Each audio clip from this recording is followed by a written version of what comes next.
5월 4일 화요일 잠언 2장 1절로 15절 말씀. 내 아들아, 네가 만일 나의 말을 받으며 나의 계명을 내게 간직하며 내 귀를 지혜에 기울이며 내 마음을 명철에 두며 지식을 불러 구하며 명철을 얻으려고 소리를 높이며 은을 구하는 것 같이 그것을 구하며 감추어진 보배를 찾는 것 같이 그것을 찾으면 여호와 경외하기를 깨달으며 하나님을 알게 되리니 대저 여호와는 지혜를 주시며 지식과 명철을 그 입에서 내심이며 그는 정직한 자를 위하여 완전한 지혜를 예비하시며 행실이 온전한 자에게 방패가 되시나니 대저 그는 정의의 길을 보호하시며 그의 성도들의 길을 보존하려 하심이니라. 그런즉 내가 공의와 정의와 정직 곧 모든 선한 길을 깨달을 것이라. 곧 지혜가 네 마음에 들어가며 지식이 내 영혼을 즐겁게 할 것이요 근신이 너를 지키며 명철이 너를 보호하여 악한 자의 길과 패역을 말하는 자에게서 건져내리라. 이 무리는 정직한 길을 떠나 어두운 길로 행하며 행악하기를 기뻐하며 악인의 패역을 즐거워하나니 그 길은 구부러지고 그 행위는 패역하니라. 간절히 지혜를 찾으면 부모는 지혜를 구하는 태도와 결과를 말해줍니다. 지혜를 구하면 의로운 삶과 행복을 얻을 것이니 은을 구하듯 간절하게 구하고 찾으라고 권면합니다. 하나님은 어떤 분입니까? 찾고 구하고 두드려 하나님의 지혜를 갈망하는 자를 지혜롭게 하십니다. 하나님을 인격적으로 알고 경외하는 마음을 주시며 정직하고 온전하게 주의를 걷게 하셔서 그가 형통하고 안전한 삶을 누리도록 지키십니다.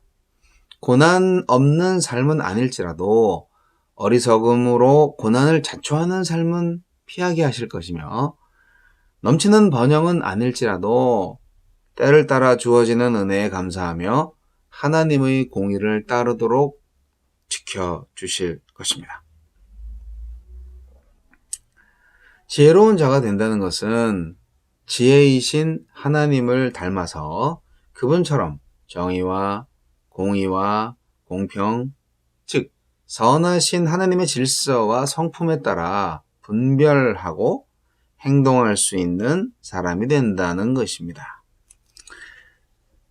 세상은 부와 권력으로 만족을 주려 하지만 지혜는 모든 일을 이롭게 하며 하나님의 축복을 나눠주는 삶을 통해서 그 영혼을 즐겁게 합니다.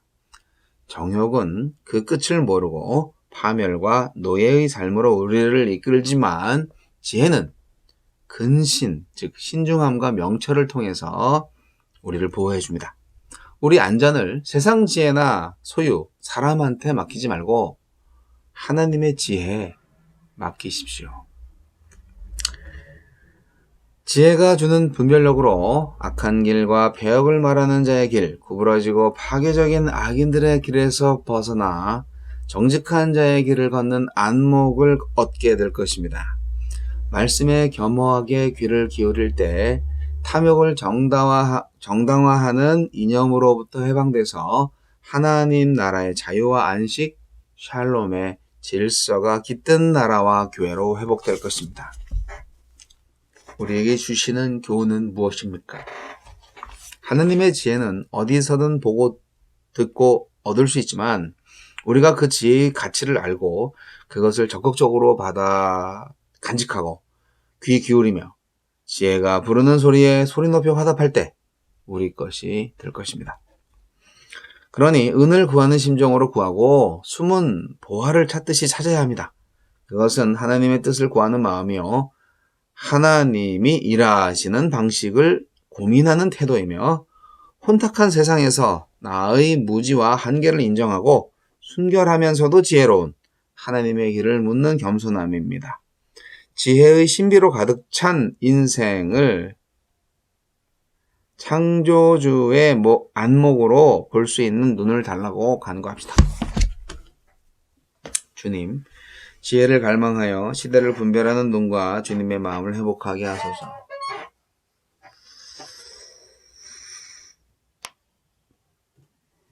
오늘 말씀 한마디로 얘기해서 간절히 지혜를 구하라. 그 말씀입니다. 그러면 영혼이 즐거워질 것이다. 간절히 지혜를 구해야 된다는 거예요. 설렁설렁 예수 믿는 거 그게 더 어렵지 않나요? 계속 갈등이 있고 말이죠. 아예 한쪽으로 치우치면 에라 모르겠다. 그렇게 운명에 맡기는 거죠. 하나님의 운명. 운명이라는 말을 별로 안 좋아하지만 하나님의 역사하심에 그냥 나를 완전히 맡기는 거죠. 하나님 제가 여기 있습니다. 주님 마음대로 해서요. 죽이든지 살리든지. 이렇게 신앙생활 하는 게 더 편하지 않나요? 어정쩡 뜨뜻미지근.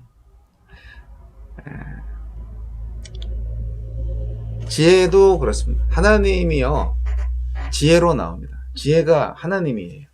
그래서 지혜를 거부하면 하나님을 거부하는 거죠. 성경에 나오는 지혜를 말하는 것이죠. 그런데 항상 말씀드리지만 참 지혜는 뭐라고요? 하나님을 경외하는 것입니다.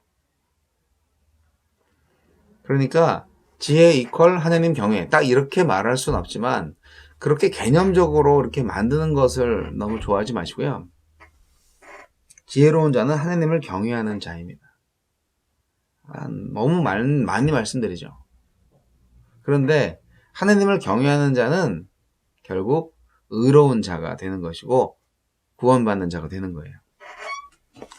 그래서 구원받는 자는 참 지혜로운 선택을 한 거예요. 어떻게 보면 구원받지 못하는 사람들은 다 미련한 자들인 거죠. 어리석은 자들인 거죠. 교만하게 하나님의 지혜를 받아들이지 않았어요. 사람의 지혜로 다 가능하다고 생각하는 거죠. 그게 정말 어리석고 미련한 거죠. 지혜에 대해서 여러분 얼마나 관심을 갖고 계십니까? 왜 우리가 세상에서 자꾸 무너집니까? 왜 우리가 자꾸 신앙생활을 못합니까? 지혜이신 하나님을 제대로 찾지 않았기 때문입니다. 지혜를 구할 때 마치 가장 귀중한 보배를 찾는 것처럼 구해야 한다고 오늘 말하고 있습니다. 거듭 말씀드리지만 잠언서의 지혜는 세상에서 잘 살아보기 위한 처세술로서의 지혜가 아니라 하나님의 지혜입니다. 하나님의 지혜는 하나님 경외를 깨닫는 것이고 하나님을 알게 되는 것입니다. 지혜를 구할 때 우리는 어떻게 해야 됩니까? 인내를 가지고 정말 보배를 찾듯이 끝까지 간절히 구해야 합니다. 그러면 구해집니다. 하나님이 그렇게 호락호락하게 내주진 않지만 그러나 안 내주시지는 않아요. 자녀들을 사랑하시니까요. 여러분, 하나님은 어떤 분입니까?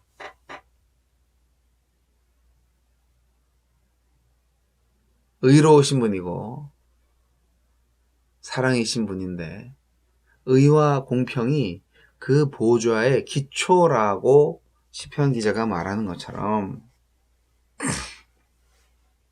참 지식, 참 지혜, 완전한 지혜 대신 하나님은 결국 우리에게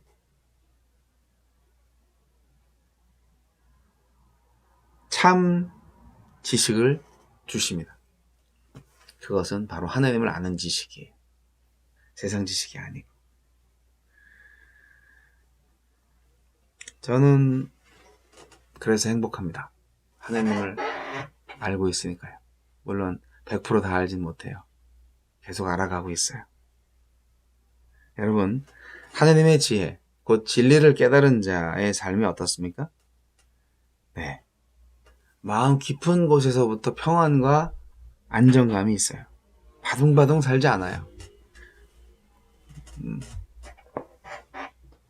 도를 득도한 사람?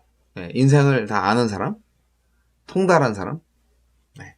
죽는 게 두렵지 않고 하나님의 말씀을 지킴으로써 우리는 악인으로부터 보호를 받고요.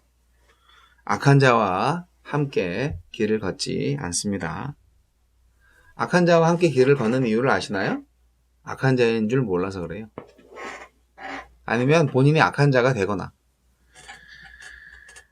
악한 자들의 가장 큰 잘못이 뭔지 아십니까? 하나님을 경외하지 않는 거예요. 그렇습니다. 하나님이 바로 지혜입니다. 하나님을 무시하시면 바로 미련한 자 됩니다. 자, 오늘 말씀 가운데에서 저를 감동시킨 말씀. 물론 다 좋은 말씀인데 저는 지혜로 말미암아 정말 하나님께서 주시는 기쁨을 누리고 싶어요. 의로움을 누리고 싶어요. 9절, 10절, 11절 말씀. 그런즉 네가 공의와 정의와 정직 곧 모든 선한 일을 깨달을 것이라. 곧 지혜가 네 마음에 들어가서 지식이 내 영혼을 즐겁게 할 것이요. 이 말씀 마음에 간직합니다. 여러분도 그러시기를 바랍니다. 우리 한번 간절히 지혜를 구해볼까요?